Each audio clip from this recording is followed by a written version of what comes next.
Hola Kevin, ¿cómo andamos? ¿Cómo andás? ¿Todo bien? Todo tranquilo, ¿cómo estás vos? Bien, bien. Acá, pasando la cuarentena.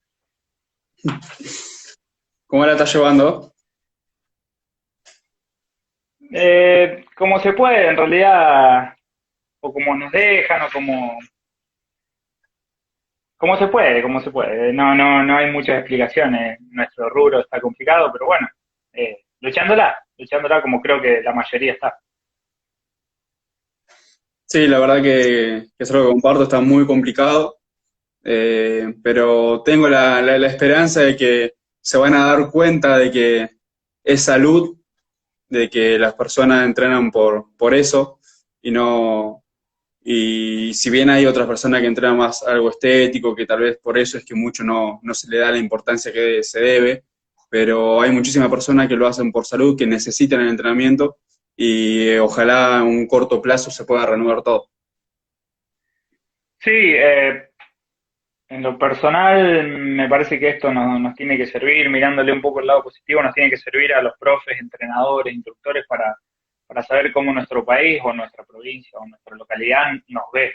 Eh, Esto creo que es negativo buscarle un culpable, pero me parece positivo ver y observar cómo se mueve la sociedad con respecto a esto y quiénes responden más con la actividad física y el movimiento para nosotros cuando volvamos a ver, observar esas cuestiones, que en realidad es lo que nos mantiene, como apreciación personal, ¿no? Pero bueno, Sí, sí, como te digo, ojalá que se nos vea de una mejor forma, porque comparto tu punto de vista, y que, bueno, como te digo, que a un corto plazo se pueda reanudar las distintas actividades, que las personas puedan trabajar, porque hay muchas personas que están paradas, eh, tal vez, como he hablado en charlas anteriores, o viven en base a su gimnasio, en base a las personas que estaban entrenando, o tal vez es un buen complemento, es trabajo, y hay personas que se han quedado sin trabajo, y bueno, en las circunstancias en las que ya se encontraba el país, en las que se encuentra hoy en día, afecta muchísimo.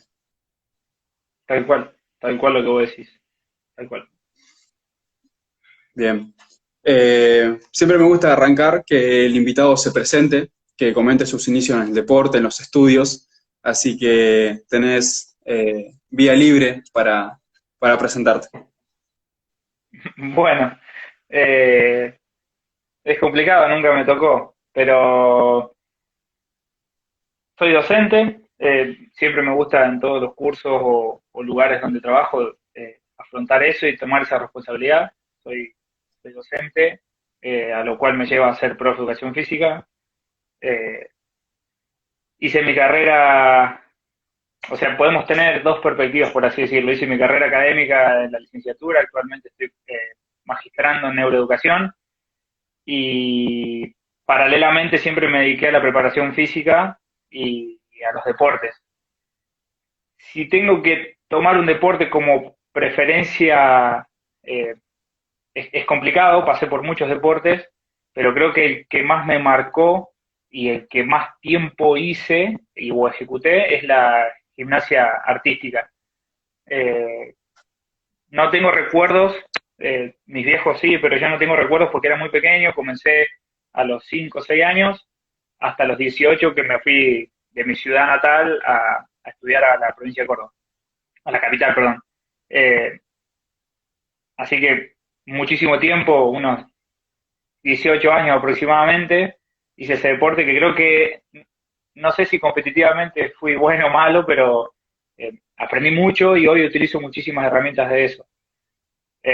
Siendo juvenil me destaqué mucho en las artes marciales, el taekwondo, llegué a una preselección argentina, Juegos Panamericanos, y después un poquito más de grande o adulto joven, culminé mi etapa competitiva deportiva siendo ciclista de XCO o cross country, a lo cual pude llegar a un top 10 del país, pero más por convicción que por otra realidad. Y también me sirvió muchísimo para marcar esa convicción como entrenador desde esta perspectiva. De los deportes pude sacar siempre eso, la perseverancia, la convicción, más allá de lo teórico o lo teórico para lo práctico en el desarrollo, traté de sacar esa secuencia porque creo que es lo que hace que perdure un alumno o un cliente en el gimnasio o un deportista en el propio deporte. Por ahí hoy en día y con esto de las redes y los vivos vemos mucha gente que habla de mitocondria, que habla de contracción muscular, que habla que está de fisiología, que está buenísimo, pero a la persona por ahí eso mucho no le interesa, al deportista tampoco, le interesa su rendimiento, el resultado y la perseverancia sobre eso. Ellos van por un lado más psicológico, por lo menos desde mi experiencia, en estos últimos 9 años de mi vida que me dediqué a la preparación física solamente. No sé si sirve como presentación, pero es un poquito mi historia deportiva, académica. Excelente. Tocando un poco ese tema, ¿no? Se ha visto muchísimo el hincapié que le han hecho los distintos profesionales últimamente a eso, a la fisiología del ejercicio y cómo funciona la misma. Como vos tocabas justo ese tema, ¿cree que está bien desde un lado llenarle mucho al deportista de ese lado, por así decirlo? ¿Cómo es tu punto de vista? ¿Crees que es mejor que el deportista sepa el por qué está ejecutando las cosas? O tal vez no, o tal vez que con la misma confianza que él te tiene, que realice los ejercicios. Yo creo que, primero una apreciación personal, creo que el sujeto inteligente, el sujeto socialmente inteligente, siempre perdura más en lo que hace. Me parece a mí, es una apreciación personal un poco filosófica, pero me parece que el sujeto que es inteligente, que conoce de lo que hace o trata de saber lo que hace, tiene más preponderancia a persistir y resistir en lo que hace. Pues muchas veces uno tiene que, o en esta etapa, tiene que sobrevivir y bueno, capaz que conociendo un poco más lo puede sustentar. Hay una frase ya trillada que sostiene que el conocimiento es poder y yo creo que tiene que ver con eso, ¿no? Y en el caso de los deportistas, en mi caso actual, en estos últimos 3 años que me dediqué al básquet a nivel nacional, al deportista en realidad mucho no le interesa saber qué pasa dentro de la fibra muscular o qué pasa en su sistema endocrino, pero sí le interesa saber cómo eso lo puede trasladar a la cancha. Por ejemplo, cuando él hace una sentadilla con tal carga o en tal volumen de repeticiones, consulta para qué le sirve y no muchas veces qué sucede en ese momento. A mí me parece que si el deportista lo quiere saber de una manera simple, uno lo puede explicar, pero no sé si es el todo. A mí me parece que ellos lo tienen que justificar para que lo hagan sin los berrinches de los deportistas y puedan cumplir con eso, pero no sé si es esencial. Creo que sí es esencial tal vez que se investigue mucho sobre eso y que nosotros los preparadores físicos podamos entender algo sobre esta realidad. Digo algo porque es una discusión que tenemos con muchos colegas de cuánto debe saber el preparador físico o el profe o el entrenador o hasta dónde es que tiene que saber o hasta dónde se tiene que especificar, sobre todo en esta época de pandemia que vemos tanta información dando vuelta, no sabemos hasta qué punto es bueno o hasta qué punto tenemos que saber eso para poder entrenar. Yo estoy en esa etapa profesional que me parece a mí que hay cuestiones que no sé si son primordiales de saber en una preparación física, y capaz que me estoy dando cuenta de grande, pero sucede mucho. Sí, algo que a mí me pasa hoy en día, siempre marco todavía no haber arrancado el profesorado siquiera, sí estudiar por mi cuenta, realizar distintos cursos, de que en este último momento siempre sale o por día 3 cursos nuevos o se está publicitando distintos cursos y uno no sabe a cuál acceder. Creo yo que es por eso, de la inexperiencia, de todavía no adquirir un conocimiento formal o el transcurso de los años, no sabe cuál es el que más le va a servir o cuál es el que en este momento va a aportar más. Entonces sí, se está bombardeando mucho con eso y una persona que en la cual no arrancó, por así decirlo, dentro del mundo de la preparación física, se marea un poco. Vos imaginate que te llegue una caja de regalo, vamos a suponer que hoy, hoy todo es gratis, que no sé hasta qué punto, pero vamos a llegar, golpear la puerta de tu casa, te dejan una caja con 30 libros.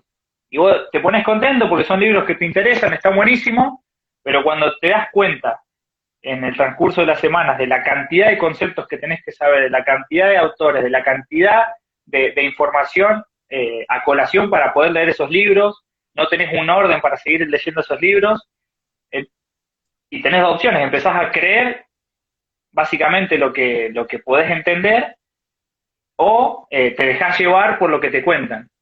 Y volviendo a lo anterior, bueno, en el simposio del año pasado lo discutimos también, eh, en el simposio del gran profe Beto Alarcón y el grupo 757, en esto de que hasta qué punto la información que nos brindan o que hay hoy dando vuelta en las redes tiene verdad por lo que quiere sostener.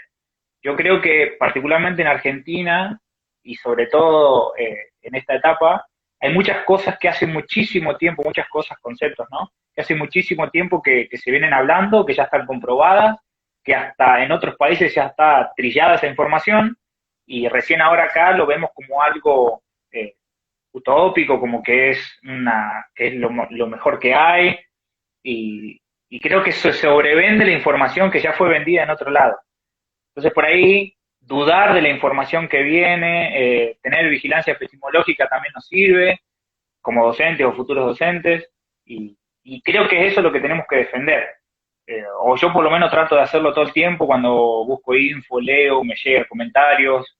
eh, no sé, por ahí me surge que los profes que vienen ahora o los profes que están cursando necesitan la receta, y yo en estos 9 años de preparación física no he encontrado una receta que sea o encaje tal cual la dicen, porque en la realidad de la cancha o en la realidad del gimnasio, donde están los profes de trinchera, que son los que sostienen la actividad física real, pasan otras cuestiones, por ahí que en los libros no te lo cuentan, y que va a veces desde el sentido común profesional o de la idiosincrasia de la zona donde te toque laburar o el deporte que te toque laburar. Entonces por ahí hay muchas cosas que no se dicen y son muy importantes. Sí, también crear un criterio propio en base al conocimiento que uno va adquiriendo, en base a los distintos autores de distintas metodologías, de distintos entrenamientos, crear un criterio propio y tomar lo que vos podés bajar a la práctica. Eso es algo que siempre remarcan y siempre me queda muy, muy grabado, porque no sirve nada leer millones de libros si ninguno te va a dar un concepto, una información que no vas a poder bajar a la práctica. Entonces no, es algo que queda ahí y bueno, lo sé, nada más que eso. Pero creo yo que el criterio propio junto con la experiencia es lo que te ayuda a formar una fórmula propia. Tal cual, tal cual, es como decís, eh, en una época en nuestro país, para no irnos tan lejos, la actividad física empezó a marcar un hito, ¿sí? Allá por la época del 70, del 60, un hito de que era un subgrupo que era la preparación física, ¿no? Donde los deportes empezaron a tener una persona, un sujeto, eh, algunos deportes mucho antes, pero particularmente esa fue la época del boom, en donde tenían un sujeto que se dedicaba a la parte del físico del sujeto y el desarrollo de las cuestiones que hoy le decimos capacidades motoras, eh, pero bueno, a desarrollar o potenciar un poquito más eso aislado de lo propio del deporte que hacían. Entonces, desde esa etapa se empezó a pensar un poquito de cómo hacer mejor lo que hacían, ¿sí? Para hablar un poquito más simple.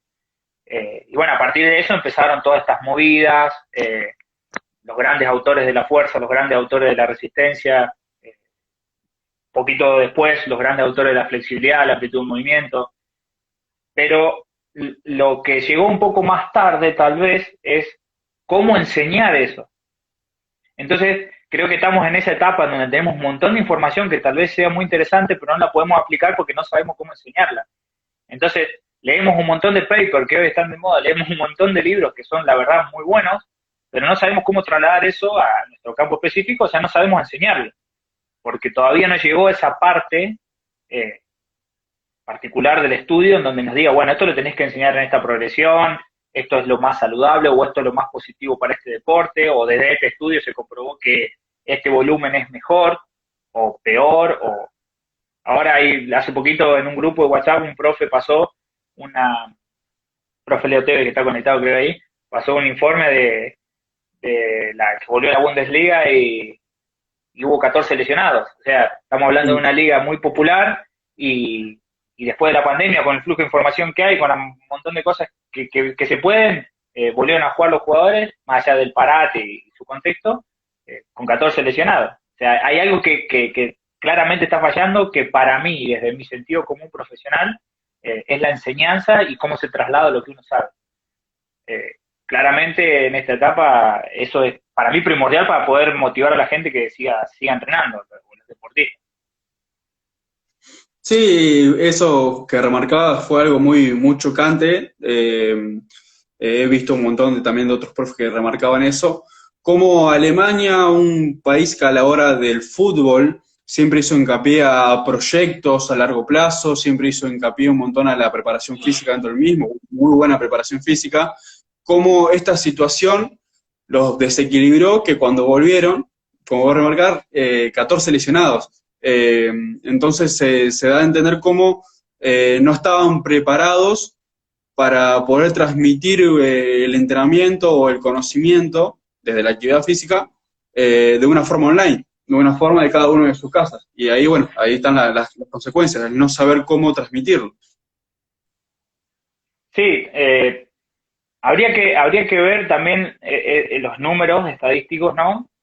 Para eso también, hoy en día que están los papers a colación, parezco muy negativo, ¿no? Pero como que están los papers muy a colación, hay que saber leer los datos muchas veces para poder entender el proceso y el contexto. Eh, no es fácil leer los datos estadísticos de un lugar o de un estudio y poder tener la veracidad del mismo para el contexto donde uno se traslada. Capaz que en Argentina no sucede eso cuando volvamos y en esa zona de Europa sí, pero claramente ellos en estudios están mucho más avanzados y en práctica también están mucho más avanzados. Lo vimos en los últimos mundiales, lo vimos en los últimos Juegos Olímpicos y particularmente me parece que lo que falla sigo insistiendo, en el traslado, que yo lo llamo educación, capaz que otro lo llama de otra manera, pero en cómo se traslada ese concepto para que el jugador o el deportista pueda seguir haciéndolo y no estén todos como en las redes sociales jugando a la Play y mostrando eso y mostrando su entrenamiento, ¿no? Porque claramente si el deportista lo tiene y le sirve y capaz que lo tiene bien arraigado, va a mostrar eso, porque también es su trabajo, ¿no? Eh, Hay deportistas y deportistas como hay clase de personas con esta realidad de la actividad física, pero a mí me parece que va por ahí cuando en el deporte se vuelve algo muy potente, se traslada un concepto muy potente, que se vuelve tendencia, a veces es más fácil que perdure en el tiempo, que es lo que hablamos en el inicio. Muy bien.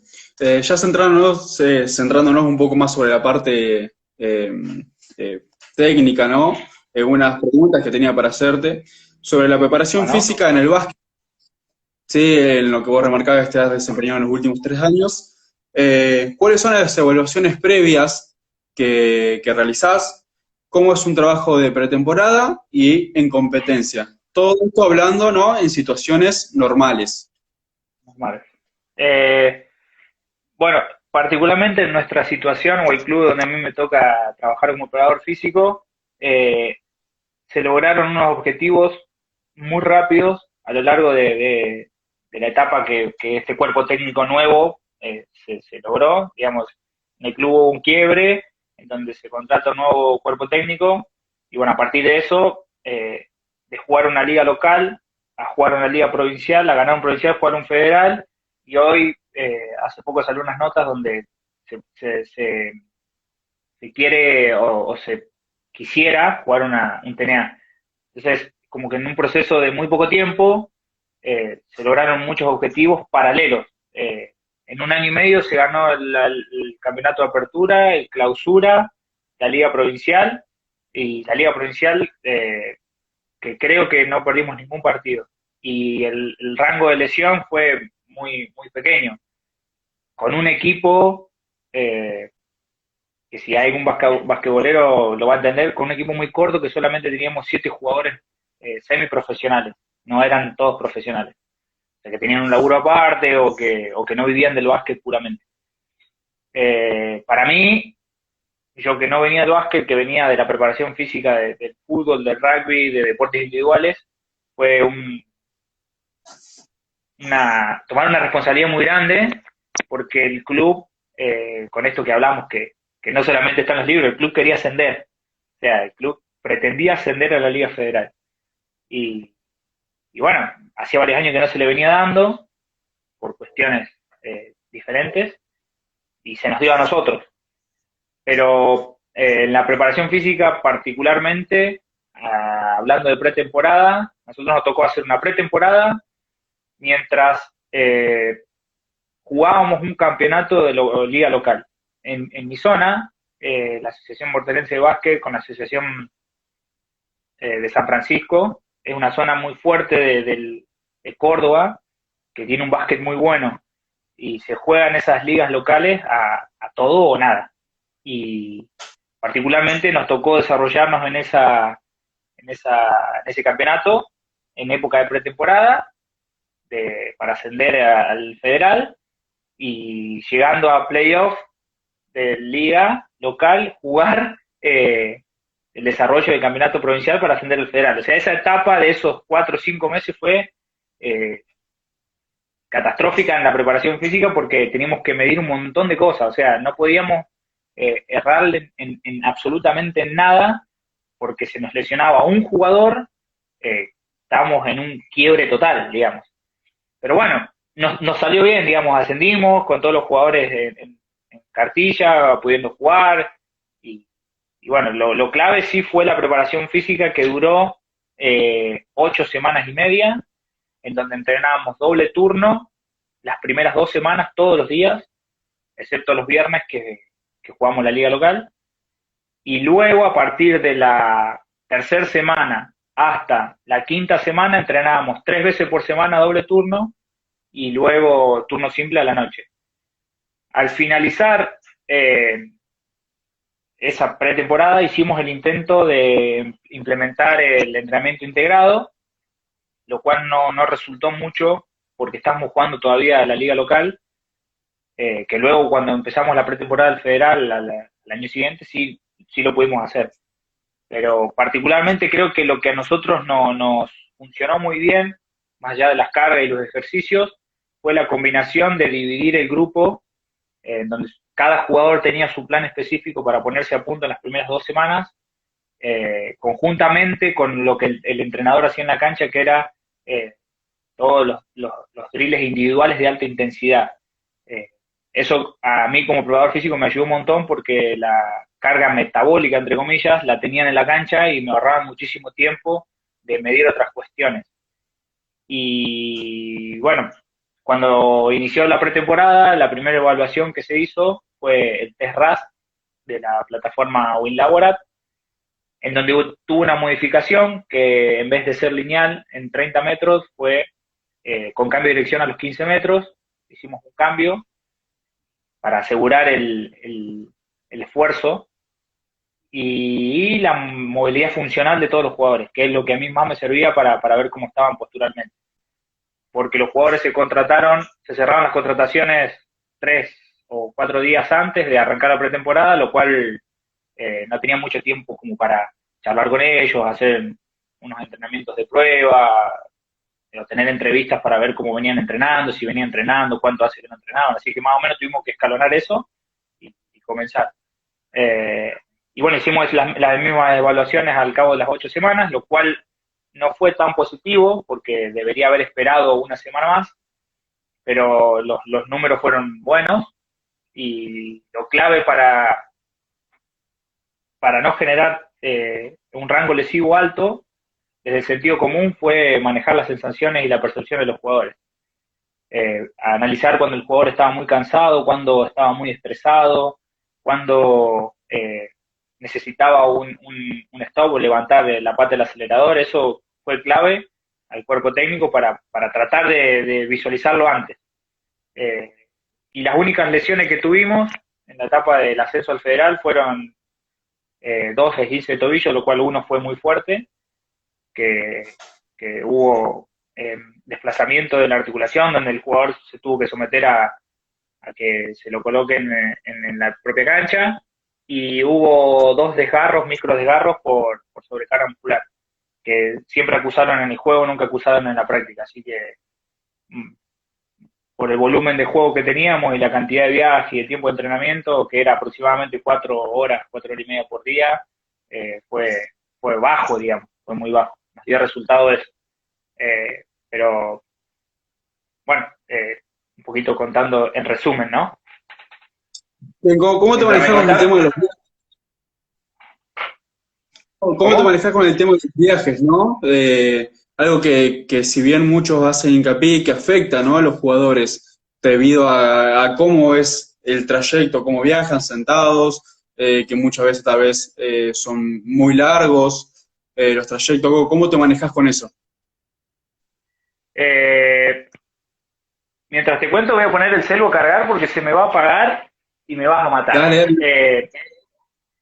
Mirá, nosotros tenemos en el club la gran posibilidad de tener un colectivo propio, ¿no? El club tiene un colectivo que, que lo usa solamente para deportes y los viajes de los deportes, y eso está muy bueno, o sea, no renta un colectivo a terceros, eso está bueno. Entonces podemos disponer de la hora del viaje, la salida, el chofer no tiene rollo si no tiene que esperar, entonces hay una persona paga para eso, y eso me parece que es fundamental en la estructura de un club que quiere ascender a una liga nacional. Y los viajes, particularmente, nosotros lo que hacemos es salir para llegar no más de 2 horas antes. Una cuestión de que por ahora el equipo es muy corto, sigue un equipo de la misma estructura o similar a esa estructura de ascenso. Entonces, el día anterior entrenan, generalmente a la noche, por una cuestión de que el club también tiene su funcionalidad con otros deportes, y, y para que descansen bien, puedan almorzar en su casa, puedan almorzar lo mejor posible y no arriba del coche. Particularmente, al calcularle de llegar 2 horas antes, la merienda la tienen que hacer arriba del colectivo, y es así, nos encargamos nosotros de qué van a merendar y cómo y dónde paramos, y se estructura todo. Generalmente el lunes, martes, nosotros jugamos los viernes o domingo, entonces lunes, martes se estructura eso para ver dónde se va a parar y qué se va a comer esa semana, dependiendo del clima también. No es lo mismo parar en el verano que parar en el invierno. Entonces, por ahí cuando hace calor, cuando el clima está muy lindo, paramos en, en lugares al aire libre, donde los jugadores pueden, si quieren, a algunos les gusta tomar un café, un mate, y si es en invierno, tratar de parar en un lugar cerrado. Eso también condiciona el tiempo, porque hay que buscar un lugar grande donde nos pueda recibir a todos, donde podamos eh, particularmente estar un poquito cómodos. Y el jugador de básquet tiene una particularidad, que la mayoría son muy altos y los colectivos no están preparados para las personas de esa talla. Lo complicado de los muchachos es que sus rodillas quedan más arriba que la cadera cuando viajan, entonces eso genera por ahí complicaciones. Algunos se llevan colchones, duermen en los pasillos, los que generalmente tienen dolores de espalda baja por la misma postura que ellos que tienen, y si no, se sientan un jugador por cada 2 asientos y se ponen transversalmente con unos colchones para poder descansar. Por lo menos eso es lo que nos permite nuestra estructura, es algo muy simple, pero que ayuda muchísimo, muchísimo, sobre todo a la vuelta, no tanto a la ida, tal vez, pero sí a la vuelta. Eh, a veces los jugadores son demasiado ansiosos, no duermen siesta, pero sí hay un momento del viaje que te puedo contar que todo el equipo, incluyéndome a mí, al cuerpo técnico, está en silencio. Y ese es el momento en donde empiezan a visualizar el partido, y condice muchas veces con lo que va a suceder en el partido. No quiere decir que sea factor para ganar, pero está muy bueno en etapas de playoff o de eliminación, en donde sucede ese momento, porque es como la mística del deporte. Sí, arrancás a centrarte, ¿no?, en el partido y a visualizar las distintas situaciones que se pueden presentar, que también las mismas las venís trabajando en la semana. Tal cual, claro que sí. Bien. Después, la misma pregunta en base a tu experiencia, no sé si seguís dentro del mismo, pero la preparación física en básquet adaptado. ¿Cuáles son las evaluaciones y cómo es el trabajo en pretemporada y en competencia dentro del mismo? Sí, la verdad que me pone muy contento que me preguntes eso porque es algo que está en auge hoy en día y, y me sorprendió, me agarró en un momento de mi vida que me sorprendió y está, la verdad que muy, muy bueno. Eh,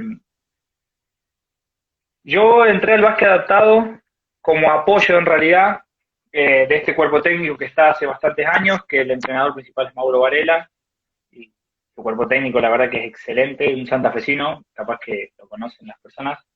Eh, Me tocó fines de enero hacer las evaluaciones a los jugadores pensando en la competencia anual que iban a tener, bueno, que ahora se trasladó todo al año que viene, pero un poquito viendo también los chicos de preselección y todo lo que involucra esto de la preselección en el escenario de Buenos Aires. El básquet adaptado en realidad no difiere mucho reglamentariamente a lo que es el básquet tradicional, para ponerle un nombre, ¿no? O sea, el básquet FIBA o CAP a lo que es el básquet IWF. Eh, Dimensiones de la cancha son iguales, tiempo de juego igual, el tiempo de posición igual. Lo que sí por ahí cambia un poco son la manera de cobrar las faltas, pero es un poco más de arbitraje, no tanto de condición física. Lo que me encontré como sorpresa es que para enseñar el básquet adaptado y preparar físicamente el básquet adaptado hay que conocer un poquito más sobre lo que pueden hacer en menor medida los jugadores. Y dentro del básquet adaptado, los jugadores, más allá de su condición, están clasificados por funcionalidad. Eso es una reglamentación que tiene. Entonces, se clasifican en funcionalidad 1, 2, 3, 4 y los medios entre cada uno, o sea, hasta llegar hasta 4 y medio. El jugador con mayor funcionalidad tiene más puntos y el jugador con menos funcionalidad tiene menos puntos. Eso cada vez que el jugador se ficha o se federa, se le pone esa puntuación, ¿no? Viene desde federación. Entonces, el entrenador en cancha no puede pasar los 14 puntos en funcionalidad. Entonces, desde el sentido común, desde la preparación física, el jugador con menor funcionalidad y que mejor preparado debería de estar, porque suma menos puntos en la cancha y tiene la posibilidad de tener jugadores de mayor nivel de funcionalidad. Eso es lo primero que a mí me sorprendió, porque hay que saber eso para poder desarrollarlo. O sea, uno a lo mejor quiere desarrollar aún más los que ya están desarrollados, en realidad tiene que desarrollar los que tal vez tengan una funcionalidad muy baja, porque en realidad es la clave. Argentina particularmente tiene un triple amputado, ¿sí? Brazo y las dos piernas, que es un nivel funcional 1, pero el Guaso es crack, ¿sí? Es MVP del básquet adaptado. Y eso es lo que más conviene a un cuerpo técnico al seleccionar los jugadores. Entonces, eso es lo que me llevó a pensar un montón de cuestiones para el desarrollo de las capacidades físicas y a lo cual fuimos evaluando. Cuando estuvimos reunidos en el CENAR con el cuerpo técnico, en la concentración de la preselección, empezamos a discutir un montón de temas que tienen que ver con la manera de moverse arriba de la silla. Porque los jugadores entendían tal vez la jugada, la cuestión técnico-táctica, porque consumían mucho básquet, porque en su club practicaban mucho, pero no entendían tal vez que si ellos, que si su condición física era mejor en el desplazamiento de su silla, podían desarrollar un poquito más las cuestiones técnico-tácticas, ¿no? Y esto sucede porque los deportistas que vienen del básquet adaptado muchas veces no son del básquet, sino vienen por consejos de psicólogos, consejos de médicos o consejos de terapistas ocupacionales que le aconsejan después de su situación que hagan eso como para afrontar la vida, afrontar las condiciones en las que quedaron. Eh, no así los que nacen con esas condiciones. Entonces tenemos dos tipos de deportistas. Más allá de la funcionalidad, tenemos la persona que nace con esas condiciones y la persona que por alguna cuestión de la vida, un accidente, está en esas condiciones. Y a la vez el desarrollo o el engrama motor que traen desde pequeños, si hicieron algún deporte o no. Y a la vez la genética que pueden llegar a traer desde sus padres. Entonces, bueno, son como muchas cosas que uno tiene que tener en cuenta, que es lo que hablamos antes, que los libros no te lo cuentan, y que particularmente en el básquet adaptado no hay muchos estudios aún. Si bien es uno de los deportes adaptados con más favoritismo en el mundo, ¿sí? Que se consume mucho, que hay ligas, hoy la Liga Europea de Básquet incita a que los clubes para competir en esa liga tengan básquet femenino y básquet adaptado para poder competir. Entonces, hay jugadores argentinos que hoy viven del básquet adaptado en Europa. Entonces, el nivel deportivo es muy alto, pero la evidencia científica todavía no llegó a esa etapa. Y bueno, a partir de todo esto que te estoy contando, empezamos a desarrollar un protocolo, por así decirlo, de investigación sobre la propulsión de la propulsión de la silla y particularmente la biomecánica de esa propulsión. Porque en Latinoamérica no hay estudios que contemplen un tipo de enseñanza de la biomecánica de la propulsión. ¿Qué es la biomecánica de la propulsión? Es cómo se desplazan los jugadores. Si lo trasladamos al básquet tradicional, la biomecánica de la propulsión viene a ser la mecánica de pierna del jugador de básquet. Cómo enseñan posturalmente a una situación de defensa, a correr por la cancha, los arranques y los frenos, los cambios de dirección. Bueno, el jugador de básquet lo hace todo con sus manos, empujando el medio mecánico que es la silla.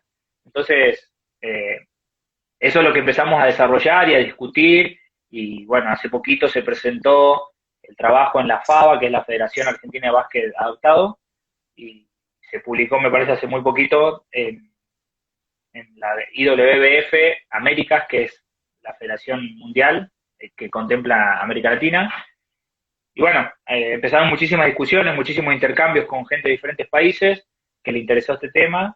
Y bueno, aún sigue en estudio, aún hay muchísimas cosas por investigar, pero ya se planteó por lo menos un tipo de enseñanza de la biomecánica y que mejora esa biomecánica.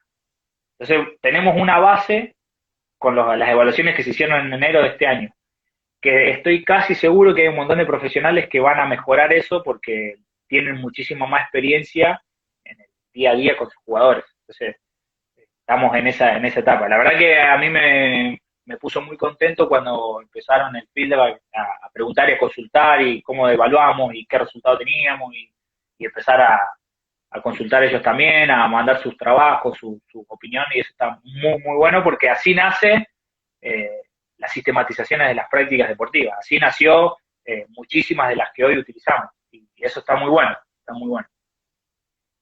Sí, en base a la duda, en base al querer conocer más sobre determinado movimiento, determinada situación de juego, es como vos aclarabas recién, cómo nacieron distintas metodologías, distintos entrenamientos.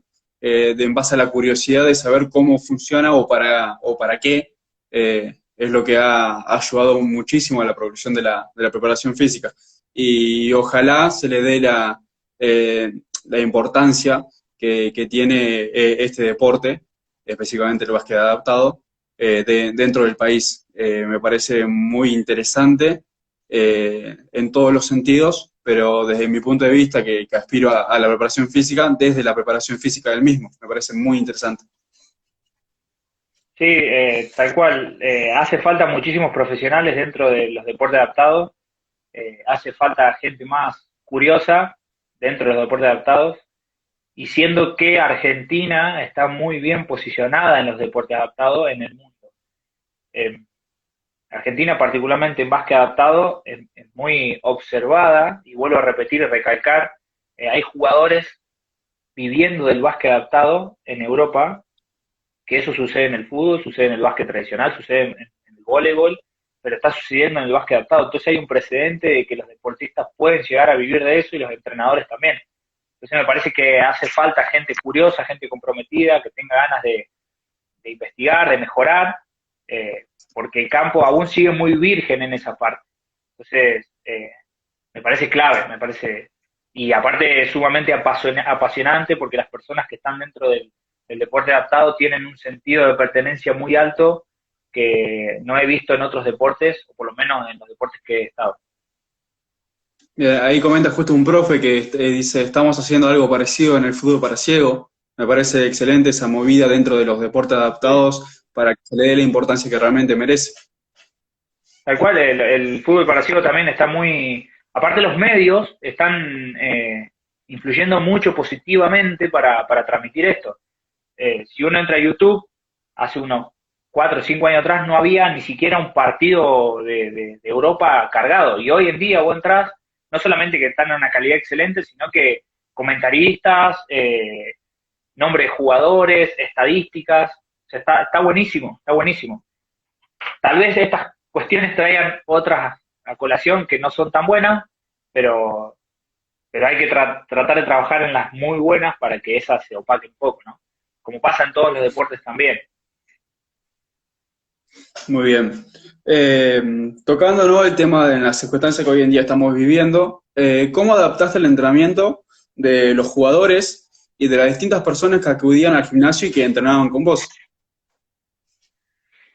Particularmente lo que nos sucede a nosotros en el club, eh, no fue tan duro el cambio porque trabajamos casi de manera personalizada con cada jugador. Lo que pasó a hacer ahora para un mejor control es trabajar por grupo de desarrollo. Como no sabemos cuándo vamos a volver a competir y en qué condiciones vamos a volver a competir en el básquet, por lo menos en la Liga Nacional y en la Liga Local, eh, reorganizamos los grupos de, de, de, de los jugadores para poder desarrollar el déficit que tenían cuando dejaron. Y etapa de transición, manejar como una etapa de transición, como cuando nos vamos del verano, en donde los juveniles empiezan las clases y empieza esa etapa de antes de la pretemporada, que yo la llamo etapa de transición. Eh, Estamos manejando ese estilo de entrenamiento, que tampoco hay mucha teoría sobre eso, la verdad. Si uno se pone a investigar, hay mucho sobre pretemporada, mucho sobre demás etapas de la competencia, pero no sobre etapas de transición. Y bueno, estamos trabajando de esa manera con planes específicos, pero por grupo de desarrollo. Y en el gimnasio, nosotros trabajamos con planes personalizados, donde cada persona tiene el objetivo planteado desde la salud y el objetivo planteado desde lo personal del alumno, y seguimos trabajando de la misma manera, pero cada uno en su casa, al tiempo que demande cada alumno. O sea, lo que hicimos es trasladar el gimnasio de cada alumno a su casa y tratar de dar consejos y, y ejercitaciones que sean de fácil corrección sobre todo.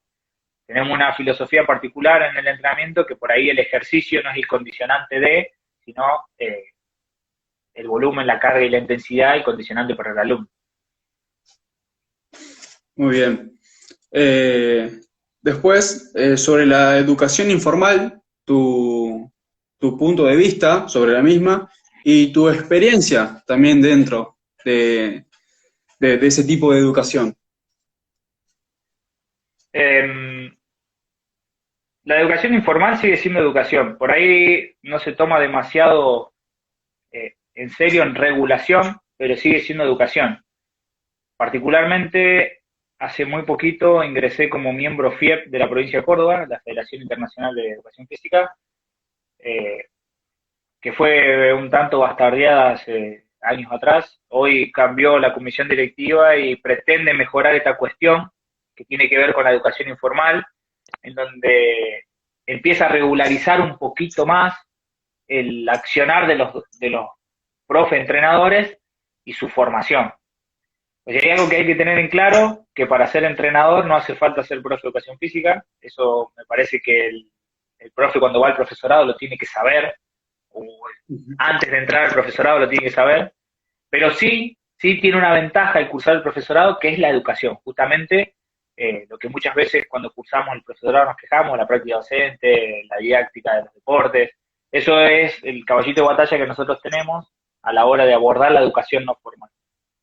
Me parece que debería reorganizarse en cuestiones de poder elegir un poco o tener criterios de elección los profes que quieren seguir estudiando y posgraduarse o seguir educándose en esta formación, tener un poquito más de criterio. Me parece que es algo muy personal, pero creo que la mayoría, y me ha pasado, que uno empieza a cursar un estilo de curso o una capacitación y llega a la mitad y se desilusiona porque no era lo que esperaba.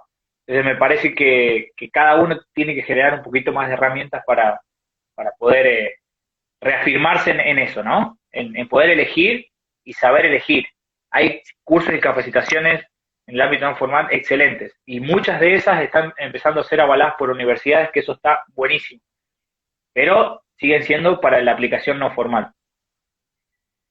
Y mi experiencia en ello, siempre me tocó estar como invitado o como profe convocado, y particularmente siempre hice hincapié en algunos estilos de entrenamiento que a mí siempre me sirvieron y siempre pude fundamentar de la práctica, pero sí fanatizando hasta el límite de aburrir un poco de la planificación.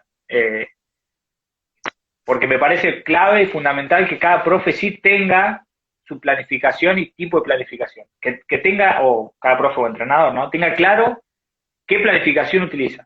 Yo utilizo tal estilo de planificación y me sirve para este contexto. Después, el estilo de ejercitación, o ejercitaciones, los volúmenes, las intensidades, o la aplicación de esos volúmenes, intensidades y ejercitaciones, capaz que sí es otra teoría, pero me parece que en el entrenamiento se tiene que tener claro eso, porque es la base de todo. Entonces, siempre en la educación o los cursos que me tocó dar, hasta 2 módulos dimos de eso, porque eh, no deja de ser redundante charlar y discutir sobre eso. Y sí me he sorprendido mucho que empieza a fanatizar eso porque no se conoce. O sea, como decíamos antes, se habla mucho de mitocondria, se habla mucho de contracción muscular, de entrenamiento intermitente, pero no se habla de planificación. Como que es utópico como hablar de eso, o tabú hablar, porque estás mostrando tu librito. Y en realidad me parece que no es tan así, porque después el estilo de enseñanza del profe es el que realmente hace el resultado al contexto, ¿no? Si somos todos nazis, capaz que no nos quieren; si somos todos profe piola o profe payaso, tampoco nos quieren. Bueno, va un poco de la mano. Ahí es donde nace la frase esa que muchos profes utilizan: cada entrenador con su librito. Pero bueno, mientras el librito esté fundamentado, está bárbaro. Si el librito no está fundamentado y hacen clic derecho a copiar, no sé si van a llegar muy lejos, ¿no? No, y es algo que comparto, es tener una mirada, como decíamos antes,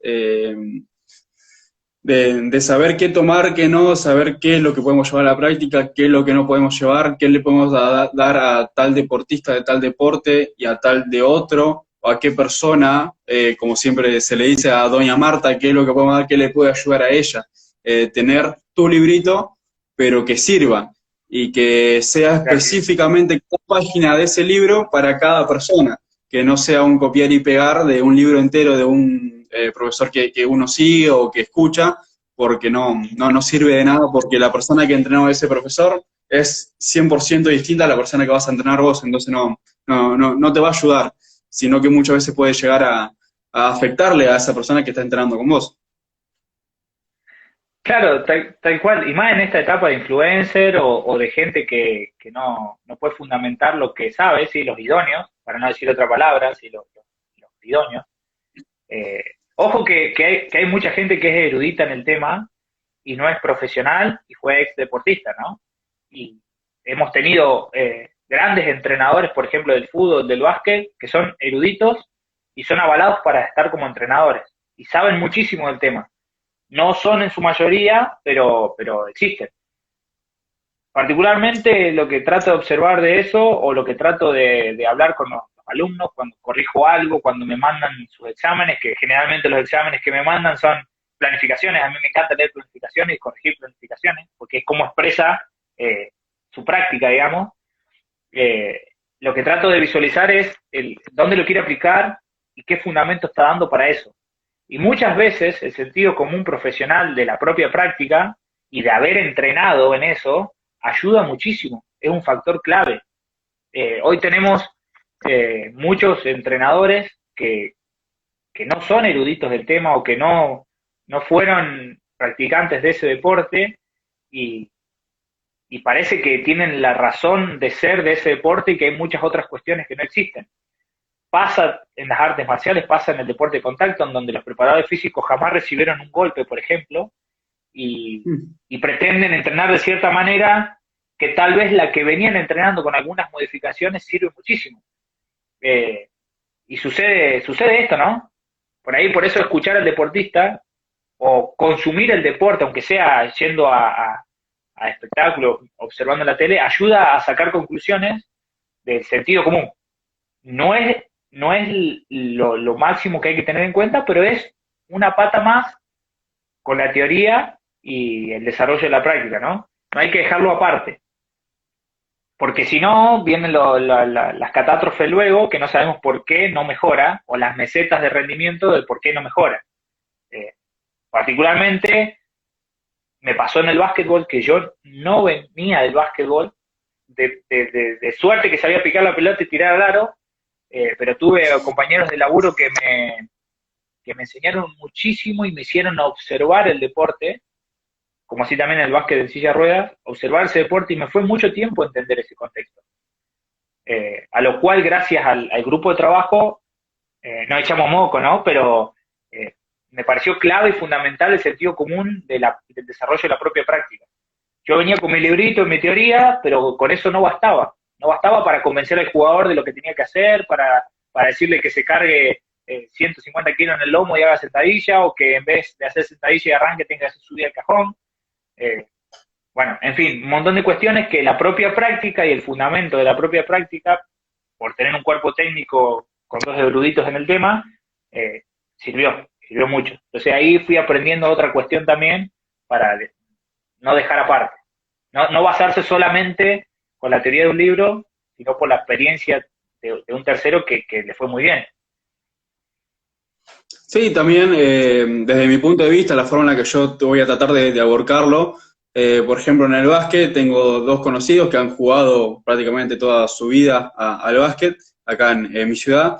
Y bueno, me comuniqué con ellos, le dije, bueno, cuando se reanude esto, si está la posibilidad de organizar, yo desde distintos ejercicios, de distintas situaciones de juego, analizar cómo actúan, analizar el movimiento, qué es lo que hacen. Entonces, de esa forma, poder de a poco comprender el deporte. Después, si está la posibilidad de cuando esto se reanude, de poder ir a ver un partido, tanto de tenis, ver una pelea de boxeo. Quiero aprender cómo funciona el deporte en base viéndolo, y si tengo la posibilidad y la suerte, entrenándolo también, porque creo que es algo muy fundamental el vivir lo que vos le vas a dar o lo que va a vivir el jugador, vivirlo en carne propia, porque de esa forma se logra comprender un poco mejor.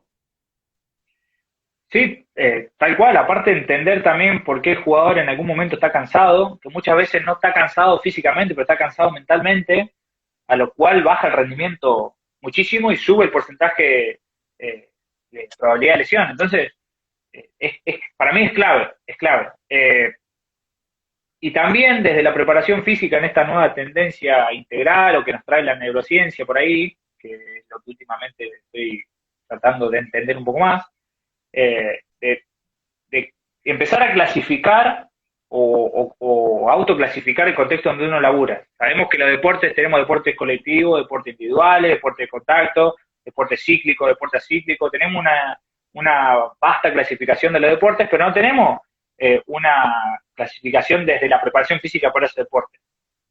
A mí me sirvió muchísimo en el básquetbol entender que es un deporte de consecución de frenos y arranques, de situación, eh, de tiempo máximo de posesión, que en el inicio es un juego intervalado y cuando va terminando el último cuarto es un juego intermitente en intensidades, ¿no? Tratando de asociar con las ejercitaciones y las teorías de las ejercitaciones. Que es algo capaz que muy simple, pero que muy pocos preparadores físicos hacen, y a mí me resultó una herramienta fabulosa para entender y desarrollar eso. Uno después va al gimnasio y cuando se encuentra en esa meseta de rendimiento con algunos jugadores, analizando el juego de ellos de esta manera, puedes resolver mucho mejor eso, ¿no? Eh, Particularmente cuando no tenés lesiones y el jugador sigue en rendimiento bajo. O sea, entrena bárbaro en la semana, pero no dan los números de las evaluaciones, por ejemplo, con lo que hacen el juego. No condicen esos números. Entonces, tratar de entender eso a mí me sirvió muchísimo, muchísimo. Sí, es un factor fundamental a la hora, ¿no? De como vos comentabas al principio, de la sobrecarga que recibían entrando en el entrenamiento y la doble competencia que estaban atravesando. Es algo que hay que lograr entender, desglosar y poder llevarlo al entrenamiento y saber adaptarlo a las distintas situaciones que van a estar atravesando. Tal cual, tal cual, tal cual. Por eso digo, las posturas radicales, o por lo menos desde mi experiencia en la preparación física, las posturas radicales, que generalmente son muy extremistas, en el deporte en equipo, por ejemplo, no llevan a ningún lado. Hay que tener un poquito de cintura para acomodarse y tratar de entender que hay cosas que se vienen haciendo hace muchísimos años que sirven mucho y hay cosas que aparecen ahora que sirven, pero con algunas aplicaciones y no tan cortante y choqueante en esas realidades. Particularmente hay muchos equipos de básquet de liga que uno los va a entrenar y pareciera que no deberían entrenar así por el rendimiento que tienen. Y entrenan a veces hasta con ejercitaciones muy arcaicas y les da resultado. Y les da resultado y está bueno. O sea, eso comprueba que hay que tener una vigilancia epistemológica con lo que uno va desarrollando, va leyendo, eh, y está bueno que eso suceda. Clubes de descenso que ganan el descenso, qué sé yo, Atenas de Córdoba, no sé, se me ocurren muchos clubes más, que con una metodología un poco más antigua, pero no deja de ser eficiente para ese contexto y en ese momento donde el club tiene que salir de un descenso, donde son mucho más rígidos, donde no se perdona tanto, donde no se evalúa tanto número, sino rendimiento de la cancha. Bueno, en fin, a mí me gusta mucho observar eso, consumo mucho básquet de liga y, y, me sirvió para aprender esas cosas, ¿no? Sí, hacer mucho hincapié en el contexto en el que uno se va a desenvolver, se va a desarrollar, analizar con qué cuenta y con qué no, en base a tal vez a máquinas de evaluaciones, o tal vez para la hora de entrenar, si cuenta con cierta cantidad de barras, si cuenta con tanta cantidad de kilos. Hay un montón de cosas que hay que tener en cuenta para la hora de cuando habíamos comentado al principio, de en base al conocimiento que yo adquiero, si lo puedo llevar a la práctica sí o no. Entonces, de esa forma es adaptarlo a las circunstancias que uno va a atravesar y va a transcurrir a lo largo de la temporada. Eh, lo que tenemos al lado de las narices, estos dos, se tienen que entrenar. Yo creo que Y sí, eso no hay libro no hay libro que venga, eso es experiencia pura y a medida que van pasando los años, me estoy dando cuenta de que tener más fino eso te abre un montón la cabeza, muchísimo la cabeza. No te hace falta un encoder lineal, no te hace falta tener 4.000 kilos en pesa, 200 barras olímpicas que hagan todo arranque para poder desarrollar tal vez la preparación física de un equipo. Y hay veces que si podés volver lo que es muy complicado a hacerlo simple, te va a ir muy bien. Me parece a mí que te va a ir muy bien. Eh, hay muchos entrenadores eh, que siempre me han tratado de aconsejar bien. Tuve la oportunidad de discutir mucho estos temas con Mario Di Santo, con Beto Larcón, y con colegas que son profes de trinchera igual que uno. La verdad que eso es fabuloso, tener profes que tomen su tiempo con un termo de mate a poder discutir sobre su propia práctica, hoy, como se está viviendo la profesión, para mí es clave. Es clave que se genere un poquito de enojo, que se discuta sobre eso, qué es mejor, qué es peor, o que si es lo mismo. La verdad que eso también me abrió muchísimo la cabeza. En estos últimos 2 años, hablar con colegas que les va bien, que les va un poco